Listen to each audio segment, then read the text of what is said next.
ರಾಜ್ಯಾದ್ಯಂತ ವರುಣನ ಆರ್ಭಟ ಈಗ ಜೋರಾಗಿದೆ. ಕರ್ನಾಟಕದ ಜಲಾಶಯಗಳಿಗೆ ಈಗ ಜೀವಕಳೆ ಬಂದಿದೆ. ಮುಂಗಾರು ಮಳೆಗೆ ಹಲವು ಡ್ಯಾಂಗಳು ಭರ್ತಿಯಾಗಿರುವಂಥದ್ದು. ರಾಜ್ಯಾದ್ಯಂತ ಈಗ ವರುಣನ ಆರ್ಭಟ ಜೋರಾಗಿದೆ. ಹಾಗಾಗಿ ಕರ್ನಾಟಕದ ಜಲಾಶಯಗಳಿಗೆ ಜೀವಕಳೆ ಬಂದಿದೆ. ಕರ್ನಾಟಕದ ಡ್ಯಾಂಗಳು ಭರ್ತಿಯಾಗಿರುವಂಥದ್ದು. ಮುಂಗಾರು ಮಳೆಗೆ ಹಲವು ಡ್ಯಾಂಗಳೀಗ ಭರ್ತಿಯಾಗಿದೆ. ಚಿಕ್ಕಮಗಳೂರು, ಶಿವಮೊಗ್ಗದಲ್ಲಿ ಧಾರಾಕಾರವಾಗಿ ಮಳೆ ಆಗ್ತಾ ಇದೆ. ಮಹಾರಾಷ್ಟ್ರ ಮಳೆಯ ಎಫೆಕ್ಟ್, ನದಿಗಳ ಒಳಹರಿವು ಕೂಡ ಹೆಚ್ಚಳವನ್ನ ಕಂಡಿದೆ. ಮಹಾರಾಷ್ಟ್ರದಲ್ಲೂ ಕೂಡ ವಿಪರೀತ ಮಳೆ ಆಗಿರುವಂಥದ್ದು. ರಾಜ್ಯದ ಹಲವು ನದಿಗಳು ಈಗ ತುಂಬಿ ಹರಿತಾ ಇದೆ. ಅಪಾಯದ ಮಟ್ಟವನ್ನು ಮೀರಿ ಹರಿತಾ ಇರುವಂಥದ್ದು. ಜಲಾಶಯಗಳ ನೀರಿನ ಮಟ್ಟದಲ್ಲಿ ಭಾರಿ ಏರಿಕೆ ಕಂಡು ಬಂದಿದೆ.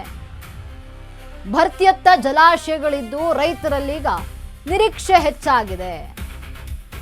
ಮಳೆ ಮುಂದುವರಿದ್ರೆ ನದಿ ಪಾತ್ರದ ಜನರೇ ಎಚ್ಚರಿಕೆಯಾಗಿರಬೇಕು ನೀವು.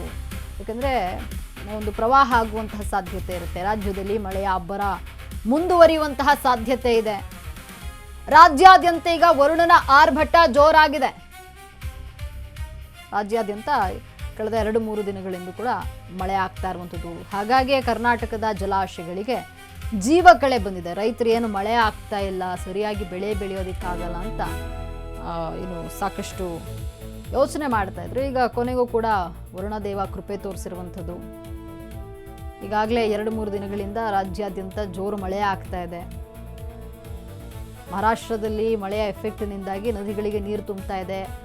ತುಂಬಿ ಹರಿತಾ ಇರುವಂಥದ್ದು. ರಾಜ್ಯದ ಹಲವು ನದಿಗಳು, ಡ್ಯಾಮ್ಗಳು ಭರ್ತಿಯತ್ತ ಈಗ ಬರ್ತಾ ಇರುವಂಥದ್ದು. ಜಲಾಶಯದ ನೀರಿನ ಮಟ್ಟದಲ್ಲಿ ಭಾರಿ ಏರಿಕೆ ಕಂಡು ಬರ್ತಾ ಇದೆ. ಇನ್ನೂ ಮಳೆ ಆಗುವಂತಹ ಸಾಧ್ಯತೆ ಇದೆ. ಭರ್ತಿಯತ್ತ ಈಗ ಜಲಾಶಯಗಳಿದ್ದು ರೈತರ ಮುಖದಲ್ಲಿ ಮಂದಹಾಸ ಇರುವಂಥದ್ದು. ಜೊತೆಗೆ ನಿರೀಕ್ಷೆಗಳು ಹೆಚ್ಚಾಗ್ತಾ ಇದೆ.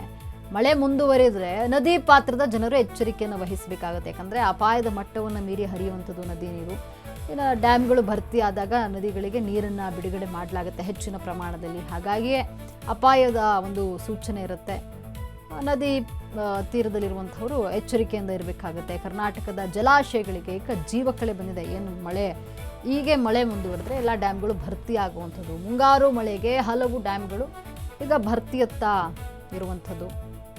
ಚಿಕ್ಕಮಗಳೂರು, ಶಿವಮೊಗ್ಗದಲ್ಲಿ ಧಾರಾಕಾರವಾಗಿ ಮಳೆ ಆಗ್ತಾ ಇದೆ. ರಾಜ್ಯದ ಎಲ್ಲ ಜಿಲ್ಲೆಗಳಲ್ಲೂ ಕೂಡ ಈಗ ಮಳೆ ಆಗ್ತಾ ಇರುವಂಥದ್ದು. ವಿಪರೀತ ಮಳೆ. ಮಹಾರಾಷ್ಟ್ರದಲ್ಲೂ ಕೂಡ ಮಳೆಯ ಎಫೆಕ್ಟ್ನಿಂದಾಗಿ ನದಿಗಳ ಒಳ ಹರಿವಿನಲ್ಲಿ ಹೆಚ್ಚಳ ಕಂಡು ಬಂದಿದೆ.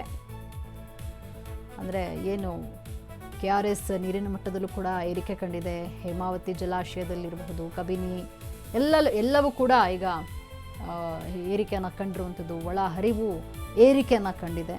ಏನು ನೀರಿಗಾಗಿಯೇ ಸಾಕಷ್ಟು ಪರದಾಡುವಂತಹ ಪರಿಸ್ಥಿತಿ ನಿರ್ಮಾಣ ಆಗಿಬಿಡುತ್ತಾ, ಬರಗಾಲದ ಛಾಯೆ ಮೂಡುತ್ತಾ ಅನ್ನುವಂಥ ಒಂದಷ್ಟು ಅನುಮಾನಗಳಿತ್ತು. ಭಯ ರೈತರಲ್ಲಿ ಕಾಡಿತ್ತು. ಯಾಕಂದರೆ ರೈತರು ಸಾಲ ಮಾಡಿ ಬೆಳೆಯನ್ನು ಹಾಕಿರ್ತಾರೆ. ಆದರೆ ಸರಿಯಾದ ಪ್ರಮಾಣದಲ್ಲಿ ಬಾರಿ ಮಳೆ ಆಗದೆ ಇರುವಂಥ ಹಿನ್ನೆಲೆಯಲ್ಲಿ ಬೆಳೆಗಳು ಒಣಗೋಗ್ಬಿಡುತ್ತೆ ಅನ್ನುವಂಥ ಚಿಂತೆಯಲ್ಲಿದ್ದರು. ಈಗ ಕೊನೆಗೂ ಕೂಡ ವರುಣದೇವ ಕೃಪೆ ತೋರಿದ್ದು ಮಳೆ ಆಗಿರುವಂಥದ್ದು. 2-3 ದಿನಗಳಿಂದ ವಿಪರೀತವಾಗಿ ಮಳೆ ಆಗ್ತಾ ಇದೆ. ಹೀಗೆ ಮಳೆ ಮುಂದುವರೆದ್ರೆ ಡ್ಯಾಮ್ಗಳು ಭರ್ತಿ ಆಗುತ್ತೆ. ಬೆಳೆಗೆ ಯಾವುದೇ ರೀತಿ ತೊಂದರೆ ಆಗೋದಿಲ್ಲ. ಆಗ ನದಿಗೆ ನೀರನ್ನು ಬಿಡಲಾಗುತ್ತೆ. ಇದರಿಂದ ರೈತರಿಗೂ ಕೂಡ ಉಪಯುಕ್ತವಾಗುವಂಥದ್ದು. ಹಾಗಾಗಿ ರೈತರಲ್ಲಿ ಈಗ ನಿರೀಕ್ಷೆ ಹೆಚ್ಚಾಗಿದೆ.